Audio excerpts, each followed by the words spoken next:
The datapad shook in the aide's hand. Counselor Brix noticed this first, not the words on the screen, not the pale color of the young Thurvian's face, but the trembling of his fingers as he held out the device across the chamber floor. Brix had served on the Grand Assembly for 31 years. He had seen aides run in with news of wars, plagues, and the collapse of 2 trade federations. He had never seen one tremble. He took the datapad. He read it once, then he read it again slower. 412 vessels, appearing from a collapsed drift corridor in the Orion Corridor, a region of dead space that had been empty for 4,000 years. Broadcasting on a frequency so old that 3 junior analysts had initially flagged it as a ghost signal, a sensor echo, a mistake. It was not a mistake. The ships were real, the signal was real, and embedded in the signal header, repeating on a loop in 17 different languages, was a single word. Earth. Brix set the datapad down on the arm of his chair with the careful deliberateness of a man who did not trust his own hands at that moment. Around him, the Grand Assembly continued its session. 40 delegates from 19 species, debating a grain tariff dispute between the Rilkai Outer Settlements and a Keth Shipping Consortium. Their voices filled the great domed hall, bouncing off polished stone and tall glass, completely unaware that the history of the last 4,000 years had just been quietly overturned somewhere at the edge of sensor range. Brix stood. He called for an immediate recess. When 4 of the senior delegates began to protest, he showed them the datapad. The protests stopped. Aboard the lead vessel of the fleet, a long, dark ship with smooth lines and no visible weapon ports, which told you nothing at all about what it was actually carrying, Commander Doran Hale stood at the forward observation deck and watched the stars. He was not a tall man. He was not especially impressive to look at. He had gray at his temples and a scar along his left jaw that he had never bothered to explain to anyone. He held a cup of coffee that had gone cold an hour ago, and he had not noticed. He was watching the stars the way a man watches something he was told he might never see again. Behind him, the bridge crew moved through their stations with quiet efficiency. No one was celebrating. No one was making noise. They had been traveling for a very long time, and the people who knew what this moment meant felt it too deeply for celebration. "Signal received from the Union Station," said his communications officer, a young woman named Petra. "Small diplomatic shuttle is being prepared. Estimated arrival at our position in 4 hours." "One shuttle," Doran said. "Yes, sir." They sent one shuttle. He almost smiled. "Good. That means they're curious instead of afraid. Afraid would have been a fleet." Petra looked at her console. "Should we prepare a formal greeting party?" "No." He finally set the cold coffee down. "Standard crew. No armor, no sidearms. Open the forward bay and put some lights on. Make it look welcoming." "Sir, some of the crew." "I know." His voice did not change. "Tell them to hold. We do this right." Petra nodded and returned to her console. Doran turned back to the stars. Somewhere out there, behind the light of a dozen alien suns, were worlds that had once had human names. Worlds where humans had built homes and buried their dead and planted trees that were probably enormous by now. 4,000 years was a long time. Long enough for those trees to have become forests. Long enough for other people to have moved in and made their own homes and buried their own dead and forgotten, mostly, that anyone had been there before. Doran was not angry about that. He had been once. A long time ago when he was younger and the weight of what had been lost felt like something personal and immediate. He had moved past anger into something colder and more useful. Purpose, maybe, or patience. The two things felt the same after enough time. He had a job. He was going to do it carefully. On Veron 9, the emergency council session lasted 6 hours and resolved almost nothing. There was considerable argument about legal frameworks, territorial statutes, and what the Galactic Union Charter said about species that had been absent for more than 2,000 years. There was less agreement about what any of it meant now that those species had apparently come back. Yolan, a junior Thurvian diplomat barely 2 years out of his posting, sat at the far end of the observer gallery and watched the seniors argue. He had been assigned as first contact observer 20 minutes ago, a job that had previously been theoretical enough that no one had actually trained for it. The posting had been given to him, the way unpleasant surprises were always distributed in bureaucracies, by finding the most junior person in the room and handing the problem to them before they could leave. His shuttle would depart in the morning. He spent the night reading everything the Union archives had on humanity. It was not a short file. The early sections were detailed and factual survey records, trade agreements, colony registration documents, infrastructure maps. Humanity had been thorough record keepers.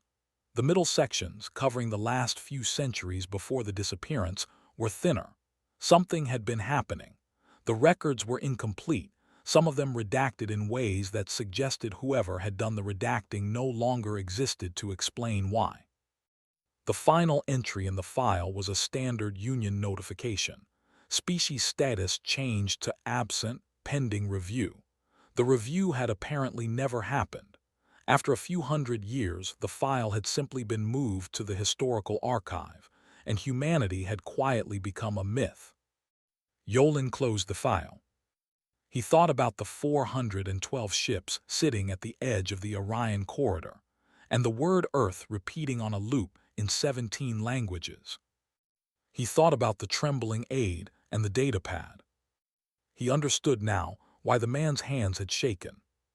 The diplomatic shuttle docked 4 hours later, as predicted. Doran Hale stood in the forward bay with 6 crew members and Sira Voss, his historian and first contact diplomat, who had spent the entire approach reviewing 4 millennia of galactic history on a datapad, and was now standing very straight with the focused expression of someone who had done an enormous amount of work and was ready to use it. The airlock cycled, the door opened. Yolan stepped through. He was shorter than Doran had expected, with the pale blue skin and large dark eyes of the Thurvian species. He was also very young. He looked around the bay, took in the lights and the open space and the complete absence of weapons, and seemed to exhale something he had been holding since he left Veron 9. He looked at Doran. Doran looked at him. "Welcome," Doran said. "We appreciate you coming so quickly." Yolan opened his mouth, closed it, and tried again. "The Council has many questions." "Of course," Doran said. "So do we. There's a lot to discuss." He gestured toward the inner corridor. "But first, are you hungry? It's been a long trip. We can talk while you eat." Yolan stared at him. It was not the response he had prepared for. In the shuttle, he had run through 17 possible opening scenarios, including 3 that involved some form of ultimatum. Dinner had not been among them. Yes," he said, "thank you." They walked toward the galley, and behind them, through the viewport, the stars of the Orion corridor burned quietly, the same as they had burned for 4,000 years. Except now there were lights among them that had not been there before. Humanity was home. The galaxy had not yet decided how it felt about that. The dust on Dura's Minor was the color of old rust, and it got into everything. It got into Zola's respirator seals, into the hinges of her collection crate, into the cracks of her boots and the corners of her eyes. She had been working this site for 20 years, and the dust had never stopped trying to reclaim whatever she pulled out of it. She had long since stopped fighting it, and simply accepted that she would always taste metal at the back of her throat on days she worked the ruins.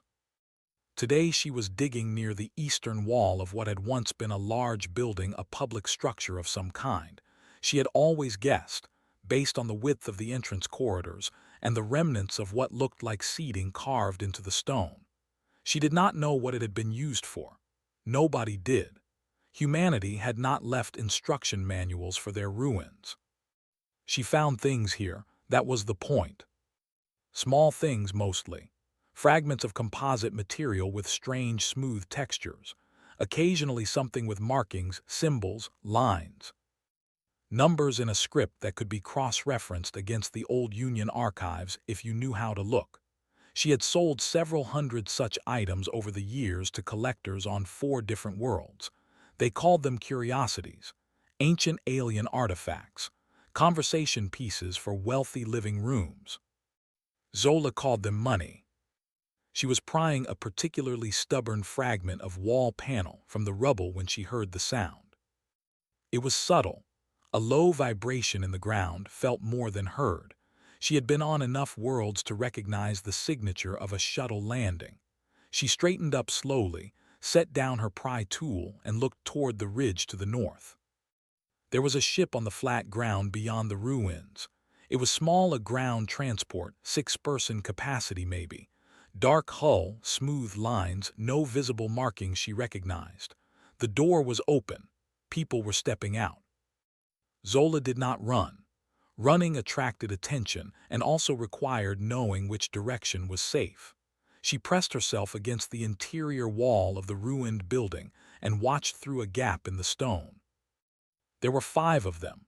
They wore practical clothing, nothing ceremonial, nothing military in decoration, though the cut of it suggested some kind of uniform.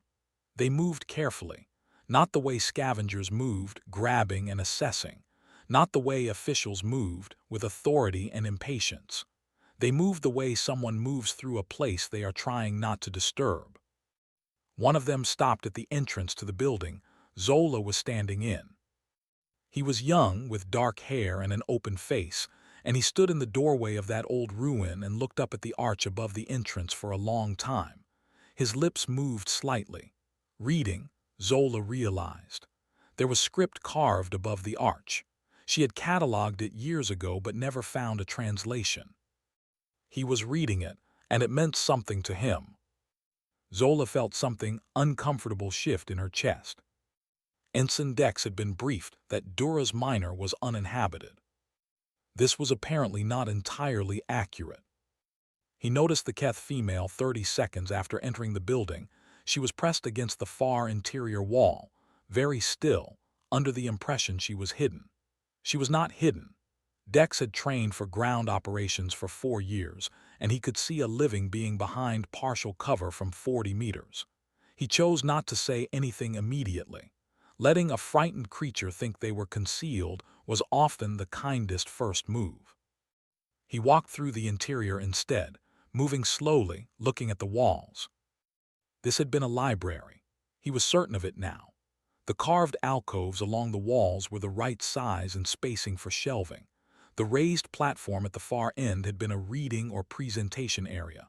The script above the entrance was a dedication. He had read it from outside and felt something settle in him that had been unsettled for the entire journey here. A dedication to the preservation of knowledge, in language that was 4,000 years old but not, to Dex, a foreign language.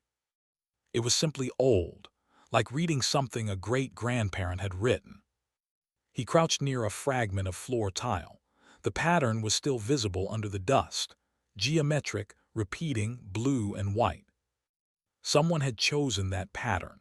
Someone had approved the design, had stood here when the floor was new and thought, yes, that is good. That is what I want people to walk on when they come here. That person had been dead for 4,000 years and the floor was rubble and dust, but the pattern remained. Dex stayed crouched there for a moment longer than was strictly necessary. Then he stood and turned toward the wall where the Keth female was not hiding and said, in a calm and conversational tone, "I'm not going to ask you to leave. This isn't my site. I'm just looking." A long pause. Then Zola stepped out from behind the wall. She was shorter than him and her 4-fingered hands were covered in rust-colored dust, and she was looking at him with an expression he had seen on many faces since the fleet arrived, the expression of someone recalibrating every assumption they had made in the last 30 seconds. "You read the inscription," she said. "Yes." "What does it say?" He told her, a dedication to knowledge, a hope that whoever came here would leave a little wiser than when they arrived.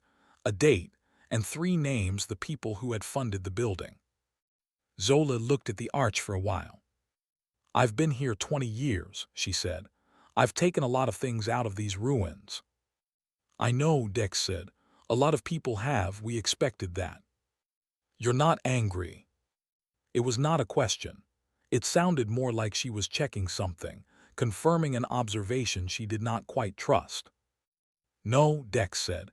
"You didn't know what it was. How could you? Nobody told you." He looked around at the ruined interior, at the collapsed shelving and the buried floor tiles and the inscription still standing above the door after 4,000 years. "Besides, you kept it from being forgotten entirely. There's something to be said for that." Zola did not speak for a long time. In 20 years she had found hundreds of objects here and never once thought about who had made them as anything other than a category ancient species, extinct, long gone. They had been gone. That was simply a fact of the world, the same as the rust-colored dust and the thin air, and the way the wind came off the eastern ridge in the afternoons. But this young man had stood in the doorway of this ruined building and read words that were 4,000 years old as easily as reading a notice posted this morning. And he had not shouted or wept or demanded anything. He had simply read it and moved carefully through the space and crouched to look at the floor. Like someone coming home to a house that had been empty for a long time. She thought about the objects she had sold. The nav crystal to the collector on Veron 9, the wall panel to the Rilkai dealer who had paid very well and asked no questions, the 100 small fragments of a civilization that she had treated as inventory. "I have something," she said. Dex looked at her. "A navigation crystal. I sold it 3 years ago, but I remember who bought it. I can track it down." She paused. "It belongs with you. I can see that now. I should have seen it before, but I didn't, and I'm telling you now." Dex studied her face for a moment. Then he nodded once without ceremony. "Thank you," he said. "That means something." Such a simple thing. Thank you. No recrimination, no demand, no record of offense noted and filed. Just 2 words offered directly like they cost him nothing. Zola climbed back up to the ridge that afternoon and opened her long-range communicator. She connected to Counselor Brix's office on Veron 9. When the line opened, she did not bother with formalities. "I've been out here on Dura's Minor," she said, "digging in human ruins for 20 years. I just met 5 of them." A long pause from Brix's end. "And," he said. Zola looked back at the ruins, where the small human ground team was still moving carefully through the old library, disturbing nothing, recording everything. "They are not what the stories say," she told him. "They are something worse. They are reasonable." She closed the communicator and sat down in the dust and thought about a floor pattern in blue and white that someone had chosen 4,000 years ago, and whether the collector on Veron 9 would sell a navigation crystal back to her for a reasonable price. She suspected he would not. She was going to try anyway. The Grand Assembly Hall had been designed to impress. This was not an accident. The architects who built Veron 9 400 years ago had understood that space itself was an argument, that high ceilings and polished stone, and the careful arrangement of light told visitors something before a single word was spoken. The hall told visitors that the Galactic Union was large, old, and serious, and that the beings seated behind its great curved bench had the weight of 400 years of collective governance behind them. Sira Voss sat across from all of it in a single chair. She had a datapad. She had a cup of water that she had not touched. She had the complete and total calm of a woman who had spent 40 years preparing for this conversation, and was content to wait as long as was needed for the other side to finish talking. Counselor Brix, seated at the center of the bench with 11 delegates ranged on either side of him, had been talking for 22 minutes. He was making, Sira noted, a thorough and well-constructed argument. He had clearly assembled it quickly under pressure, and it held together better than she had expected. He outlined the Galactic Union's territorial acquisition, statutes, specifically the clause that address species classified as absent for more than 500 continuous years. He cited 3 precedent cases, all legitimate.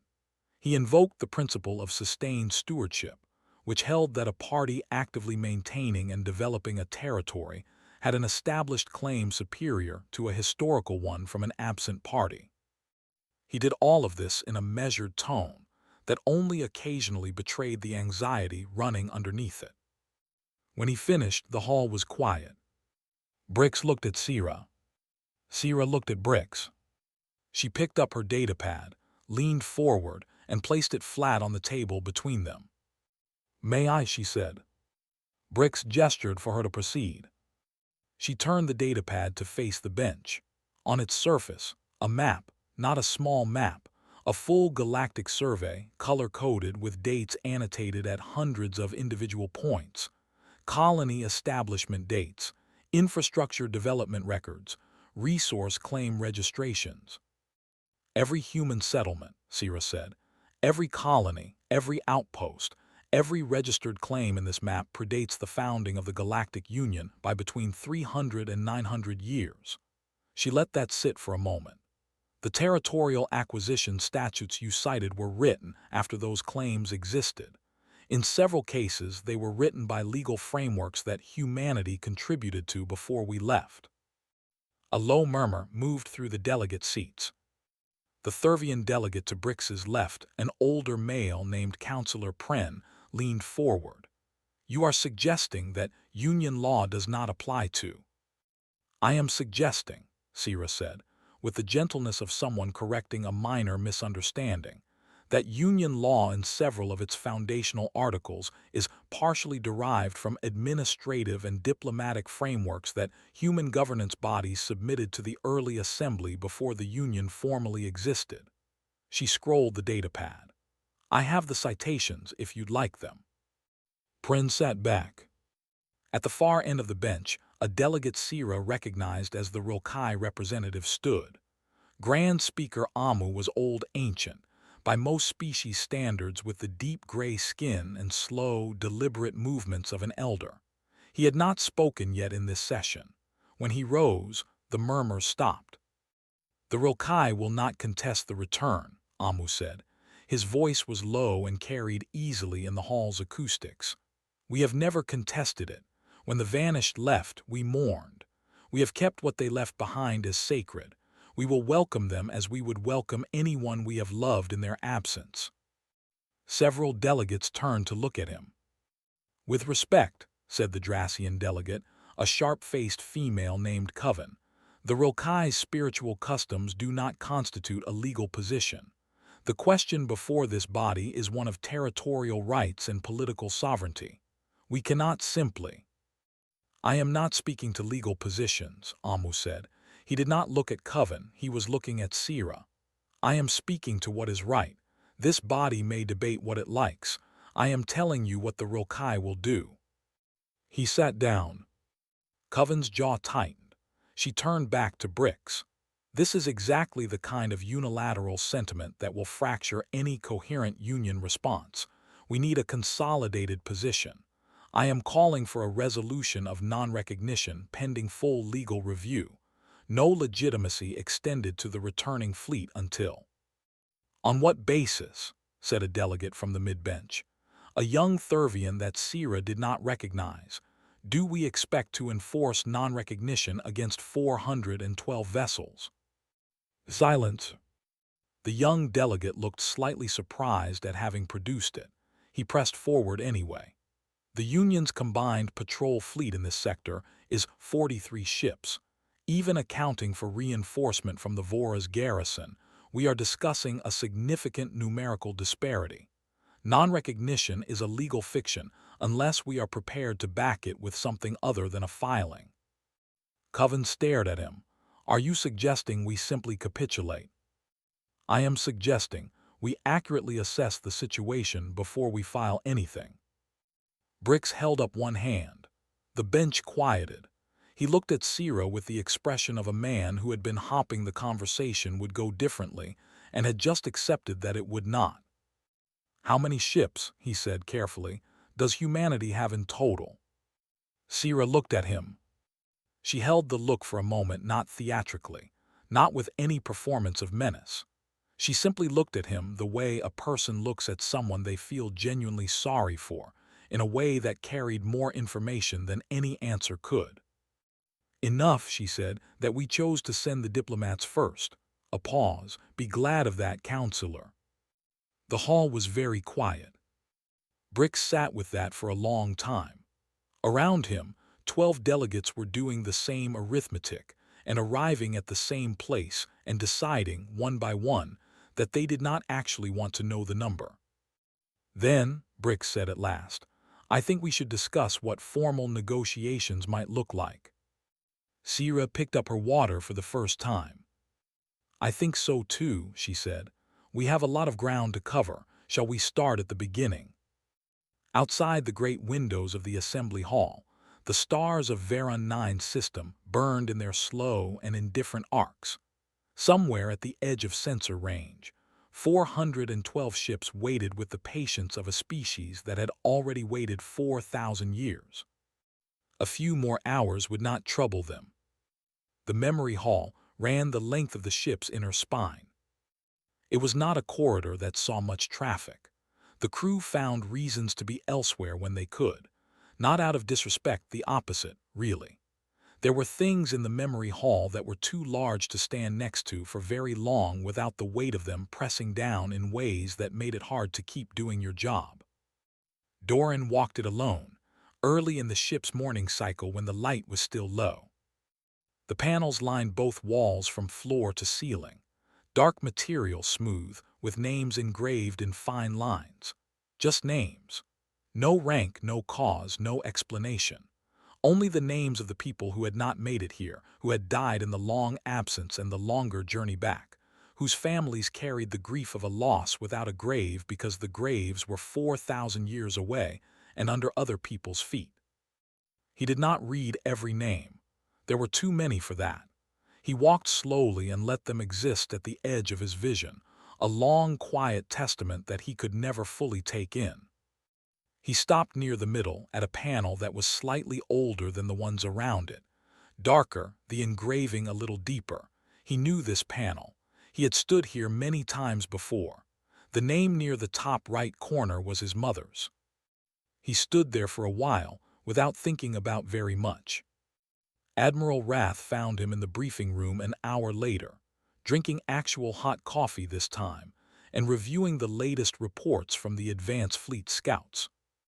Wrath was a large woman with the kind of direct manner that came from spending decades in environments where directness was the difference between a good outcome and a bad one. She had known Doran for 15 years, and she did not waste time on preamble. 2 species are moving warships, she said, setting her own datapad on the table. The Drassian Defense Fleet has repositioned 6 vessels to the boundary near Old Colony Group 7. The Vorath Combine has moved 3 patrol heavies into the Vora's passage approach. Neither has fired anything or made formal declarations. They're watching. Let them watch, Doran said. They're counting our hulls. Good, let them count. Wrath sat down across from him. At some point watching becomes deciding. Yes, he turned a page on his report. When they decide, we'll respond to the decision they made. Until then, we hold posture. No aggressive positioning, no weapons active, no change in our communications. We are here. We are waiting. We are patient. He looked up at her. We have practice at that. Wrath said nothing for a moment. She had the look she sometimes got when she disagreed with a strategy, but respected the reasoning behind it too much to push back hard. Some of the crew have family histories tied to worlds in Colony Group 7, she said. I know. It's going to get harder to hold posture the longer we sit here. I know that too. He set his datapad down. Tell them what I tell myself. We did not come back to start something. We came back to finish something. There's a difference, and the difference matters, and it matters most when it costs us to hold it. Wrath looked at him steadily. Then she nodded once, stood, and left. Doran went back to his coffee and his reports.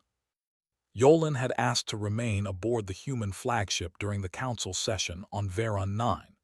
His official reason was that he needed to maintain communications continuity as first contact liaison. His real reason was that he had been given an extraordinary opportunity, and he intended to use every hour of it. He spent his time in the ship's common areas, mostly, talking to crew members who were willing to talk. Many were. Humans, he was learning, were conversational by default in a way that the Thurvian diplomatic briefings had not prepared him for. They answered questions plainly. They asked questions back. They offered him food with the automatic hospitality of people who considered feeding guests simply what you did when guests were present. On his third evening aboard, he found Sira Voss in a small lounge space off the forward corridor. She had returned from Veron 9 several hours earlier, and she was sitting with a reader on her knee and a glass of something amber-colored at her elbow. She looked up when he came in. "Yolan, sit down." He sat, he looked at the glass. "Whiskey," she said. "Old Earth tradition, would you like some?" "I am not sure my biology allows it." "Probably for the best." She sipped it. "How are you finding us?" He considered the question seriously, the way she had learned he considered most things.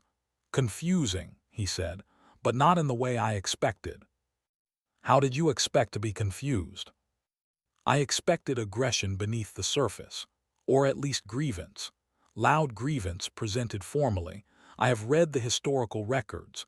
Humanity had a great deal taken from them by time and circumstance. Most species in that position arrive with anger." Sira turned her reader over in her hands. "Most species in that position arrive recently. We've had 4,000 years. Is that enough time to stop being angry?" She was quiet for a moment, not evasive, thoughtful. He had learned the difference. "It's enough time to stop letting anger make the decisions," she said. "The anger is still there. Don't misunderstand me. There are people on this ship who will stand on the soil of a recovered colony world and weep for something they never personally lost but inherited so completely it feels like a wound. That doesn't go away." She took another sip. "But we learned at very great cost, in ways I will tell you about someday if you want to hear it, what happens when a civilization lets grief drive the ship. We decided we would not do that again." Yolan looked at her. "What happened 4,000 years ago? Why did you leave?" The question had been sitting in him since the first night. He had not asked it until now because he had not been sure he was allowed to. Sira looked at her glass. "We were losing," she said. "Not a war, something harder to fight than a war." She paused, choosing her words carefully. "There was a series of cascading failures, ecological, political, biological. Not any one thing, many things feeding each other. We looked at the trajectory and we made a choice. We could stay and likely not survive, or we could go, take what we could carry, and spend the time we needed to spend to come back stronger. And the cost of leaving." She smiled, and it was the saddest smile he had seen on a human face. "Walk the memory hall on your way out tonight," she said. "Take your time." Yolan returned to Veron 9 the next morning. He sat in his small office for an hour before writing anything. Then he opened his official report and began to type. He wrote, "Humanity is not aggressive. They are patient." He paused. Then he added, "Those are not the same thing. The galaxy should understand the difference before proceeding." He filed it. He sat for a while longer, thinking about a long corridor of panels and names, and a woman drinking whiskey in a quiet lounge, and what it meant to carry 4,000 years of loss without letting it become 4,000 years of hatred. He thought it might be the most difficult thing he had ever heard of. He thought humanity might be the most difficult thing the galaxy had ever encountered. Not because they were violent. Because they were not. The Rilkai homeworld had no official name. This was a deliberate choice. Grand Speaker Amu had explained it on the shuttle down from orbit. The Rilkai believed that naming a place imposed limits on what it could be. Their world was simply the world. Everything else was somewhere else. Doran Hale had decided he liked the Rilkai. The shuttle descended through pale gold cloud cover, and he pressed his face briefly to the viewport the way he had not done since he was a child, and then pulled back and was professional about it for the remainder of the approach. Beside him, Sira Voss made no such pretense and stayed at the viewport the whole way down. What she was looking at was this: a city, enormous and very old, built in curving organic lines that followed the contours of the land rather than overriding them. And covering that city, on every flat surface large enough to hold it, in every public space and along every major thoroughfare, carved into stone and painted onto walls and pressed into ceramic tiles in colors that had not faded in centuries. Writing. Human writing. 4,000 years of it. Amu walked beside Doran through the city's central district, and Doran was very quiet for a long time. He was reading. He could not stop reading. Every wall held something: passages from administrative records, paragraphs from scientific papers, lines from literature, procedural documents and love letters and engineering reports and children's stories. All of it transcribed by Rilkai hands, maintained by Rilkai scholars, displayed in Rilkai public spaces as things of beauty and significance. A civilization's written output, faithfully preserved by another civilization that had simply decided it was worth keeping. "You found the ruins," Doran said finally. 600 years after you left, Amu said. He walked slowly with the unhurried confidence of great age. "We were exploring the outer systems. We found several of your colony worlds. Most were already gone, collapsed, absorbed, stripped, but some sites still had structures, and in those structures we found records. And you copied them." "We copied everything we could find, and then we searched for more. For 200 years we sent ships to find what remained of your written record." He paused at a broad plaza where an entire wall, 3 stories high and 30 meters long, was covered in a dense grid of engraved text. "This is a census record from a colony called Meridian. Population records, family structures, occupational data, 412,000 names." He looked at Doran. "We have preserved it for 3,000 years. We thought you should know." Doran stood in front of that wall for a long time. He did not weep. He had prepared himself for many things on this journey, but he had not entirely prepared himself for this, for the discovery that strangers had spent centuries making sure that the names of 412,000 ordinary people on an ordinary colony world did not disappear entirely from the universe. He put his hand flat against the stone. "Thank you," he said. It came out quieter than he intended. Amu stood beside him and said nothing, which was exactly right. They moved through a residential district later, where Rilkai families watched the small human delegation pass with the quiet reverence of people watching something they had been told all their lives was sacred and were now seeing in person for the first time. There were children who stared with complete unguarded fascination. Doran noticed one small Rilkai child, perhaps 4 or 5 years old by any reasonable estimate, holding what was clearly a human children's book, a physical copy, old, with a cover image he recognized from somewhere deep in his memory. He stopped. He crouched down to the child's level. "May I see?" he asked. The child looked at Amu, who smiled and nodded, and then looked back at Doran and very carefully held out the book. Doran took it with both hands. He turned it over.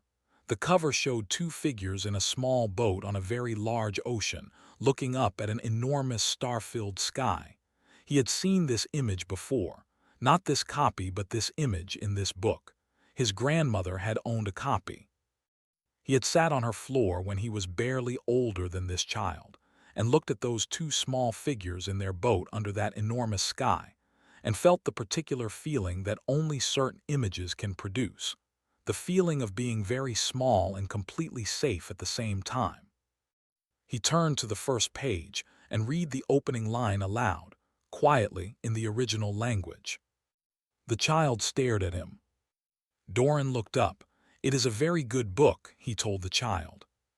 He handed it back carefully and stood. Sira had not said a word.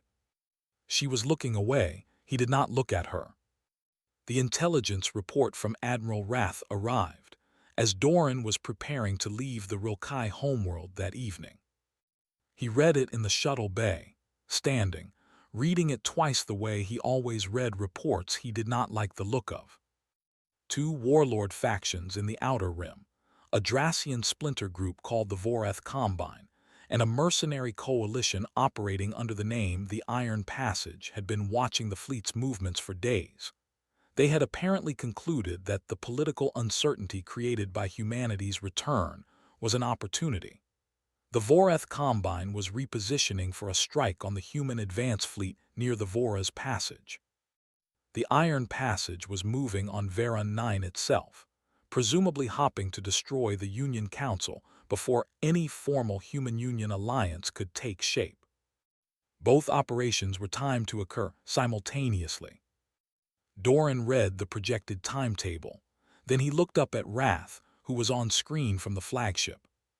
"How long?" he asked. 14 hours. "Where's the second fleet?" "Holding position at the drift corridor entry point, waiting on your order." Doran thought about a wall of names, a child with a book, a corridor of panels in the spine of his ship, Sira and her whiskey and the saddest smile he had seen.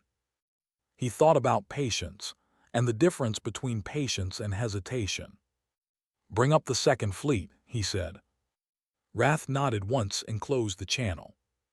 Behind Doran, through the open shuttle bay, the gold clouds of the Rilkai world caught the last light of the sun and turned slowly from amber to deep red. In 14 hours, the galaxy was going to learn something. He was going to make sure it learned the right thing. The Voreth Combine fleet came in fast and hard. 19 vessels, military-grade hulls, experienced commanders who had spent 2 decades operating in the Outer Rim and knew exactly how to open an engagement in a way that gave the other side no clean options. They hit the Vora's Passage at the precise moment. Their intelligence said the human advance fleet would be most exposed, repositioning, partially extended, sensors focused inward toward the Union rather than outward toward the approach corridor. It was a good plan. It assumed the human fleet had not changed position. It had changed position. The advance fleet was not where the intelligence said it would be. It was where it needed to be, which was a different location entirely, and the reason it was in the right location was that the human navigational approach to fleet positioning accounted for threat vectors that the Voreth Combine had never encountered and had no framework for understanding. The Combine fleet arrived at the Vora's Passage and found not an exposed flank but a perfectly formed intercept pattern that had been waiting for them for 6 hours. And behind the intercept pattern, emerging from a drift corridor that the Combine's charts listed as permanently collapsed, came the Second Fleet. The Second Fleet was not 412 ships. Commander Furl of the Voreth Combine was a practical person. He had risen to his position through a combination of tactical intelligence and the realistic assessment of odds. He had made his fortune in the Outer Rim by knowing when to fight and when to stop fighting, and by never confusing those two things. He looked at his sensor readout. He looked at it again. He opened a direct channel to the human fleet. The face that appeared on his screen was not a face he had seen before. A calm human male, middle-aged, with the relaxed expression of someone who had been doing this for a very long time. "I am Doran Hale," the face said. "I am going to offer you terms once. Surrender your fleet and stand down all weapons. Your crews will be unharmed. You will be detained and turned over to the Galactic Union for processing under whatever legal framework applies. No further harm will come to you." Furl looked at his readout again. "What happens if I decline?" he said. "Then we proceed to the next conversation," Doran said, "which will be shorter and more uncomfortable." Furl had not survived 2 decades in the Outer Rim, by being proud at the wrong moments.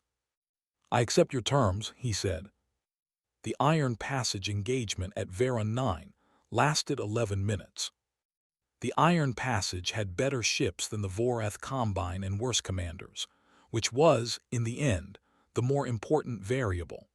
Their approach to Veron 9 was aggressive and direct, and relied on speed to overwhelm any defensive response before it could be organized. What they found when they arrived at Veron 9 was that the defensive response was already organized. The human Second Fleet had emerged at both engagement points simultaneously. This was not supposed to be possible. Drift corridors did not work that way. They were one-point entry systems. You came out where the corridor ended, and that was that. Except the human navigational technology was 4,000 years ahead of what the Galactic Union had been developing, and the corridor's humanity operated on principles that Union physics had not yet theorized. And the Iron Passage was discovering this in real time and under extremely unhelpful circumstances. Counselor Brix watched it from the observation deck of Veron 9's command station. He had not called for help. He had not had time to call for help. The human fleet had simply appeared between the station and the incoming Iron Passage forces and held position, not attacking, not advancing, a wall of ships in the dark between the threat and the Council. Nobody had asked them to do this. Nobody had given them orders. They had seen a threat to the Council and placed themselves in front of it, because that was what you did. The Iron Passage, faced with the human fleet on one side and Veron 9's station defenses on the other, made the same calculation that Furl had made 20 minutes earlier and arrived at the same conclusion. They stood down. Brick stood at the observation viewport for a long time after the engagement ended, watching the human ships hold their positions.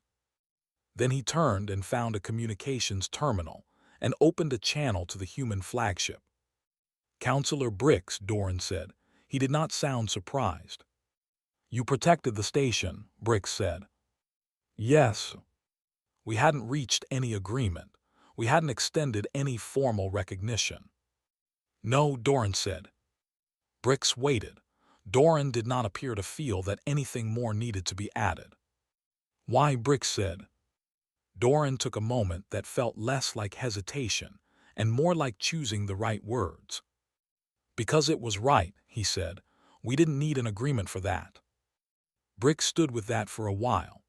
He was an old diplomat, and he had spent 30 years in a profession built on the principle that nothing happened without agreements, that all relationships were transactional at their core, that every action had a price and a counterprice and a clause and a subclause. He was reconsidering some of that. "I would like," he said carefully, "to propose formal negotiations for human reintegration into galactic governance structures. I would like to begin as soon as possible." "Tomorrow morning," Doran said, "we'll send Sira." "I expected you to say that." A pause. "She is going to win every argument." "Yes," Doran agreed, "she is." Brix almost smiled. "Good night, Commander." "Good night, Counselor." Dex secured the Iron Passage's ground commander outside a relay station on the outskirts of Veron 9 Lower Transit District. The man, a large Drassian named simply Corvan, had attempted to reach the station on foot after his ship was ordered to stand down, apparently hoping to destroy the communications equipment before any fleet-wide surrender became official. He had not expected to find a human ground team already there. Dex's unit had taken up positions before Corvan arrived. The whole engagement lasted 40 seconds and resulted in no injuries on either side. Corvan was restrained with his hands in front of him, which was regulation for non-combative detainees, and Dex's team stood around him in a loose perimeter that was respectful in its distance. Corvan looked at Dex with the expression of a man trying to understand what had just happened to him. Dex pulled a ration pack from his kit. He opened it. He held it out. Corvan stared at it. "It's a long wait for transport," Dex said. You should eat something." Corvin looked at the ration pack, then at Dex's face, then at the ration pack again. He took it. He sat down on the ground and ate it in silence, and Dex's team held the perimeter, and nobody said anything about the last hour. The colony world had no name yet. It would get one. There was a committee forming to work on that, along with several hundred other committees working on the 10,000 practical questions that came with the return of an entire civilization after 4,000 years. It would take time. Things like that always did. For now it was just a place.